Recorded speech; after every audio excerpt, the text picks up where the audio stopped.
So hello guys, welcome back to my channel. In today's video, we do again DIY recycling materials. Ito yung tissue roll paper. Ayan, pinitpit ko lang siya guys. Ayan, hindi ko siya hinati. Basta pinitpit lang natin siya guys. Kailangan buo pa rin siya. Huwag natin siyang guguntingin. And then I use a marking pen or pwede ring lapis o ball pen kung ano yung available kayo guys. Tapos ginuhitan ko lang siya ng shape heart sa magkabilaan. Ayan. And then kapag okay na, ginunting ko siya. Ayan. So okay na ang ating heart shape. Ayan guys, kabilaan. And then the next step, kukulayan natin guys dahil wala naman akong ibang pankulay na available. Ito lang pentel pen or marking pen. Ayan guys, ginuhitan ko lang siya para ma-form at makita ng mabuti yung hugis heart. Ayan guys, pwede kayong gumamit kung anong meron kayong available coloring dyan. So ayan na guys, kitang-kita na yung heart shape. Ayan, gumawa ako ng mga maraming piraso dahil pag dudugtudugtungin natin yan guys mamaya. Ayan, kailangan pantay-pantay. And then, gumamit pala ako ng glue. Ayan guys, oh, soldering. Wala akong soldering gun, so mano-mano na lang. Basta magdikit siya guys ng mabuti. So, ayan guys, pagpatong-patungin lang natin siya. Ayan, isa-isa. Kailangan proportion o pantay yung pagkakalagay para ma-form ng mabuti yung gagawin nating proyekto. Ito guys, this form of recycling is an art na pwede nating gawin para ma-save ang ating pera.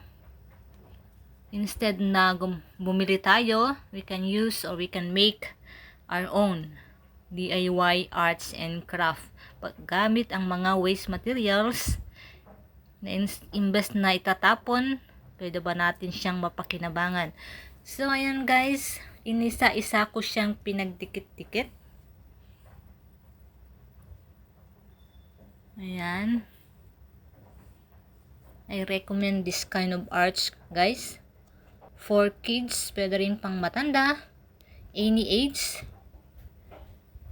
Ayan guys, dahil maganda ang arts. Nade-develop ang ating brain sa pag-create ng mga arts projects. Ayan guys, school project na hindi lang yung puro bili-bili na lang guys, kundi gumamit talaga tayo o gumawa talaga tayo ng sarili natin. Creativity. So ito guys, okay na. Pag kulang pa, dadagdagan pa natin para mas maganda ang ating gagawing project. So ito na guys, ito na yung kabuuan. Hindi naman kailangan marami ng marami, basta ma-form lang natin siya na bilog guys, at makita ng malinaw yung na-form nating heart. So ayan guys, pag dudugtungin na natin siya dulo to dulo.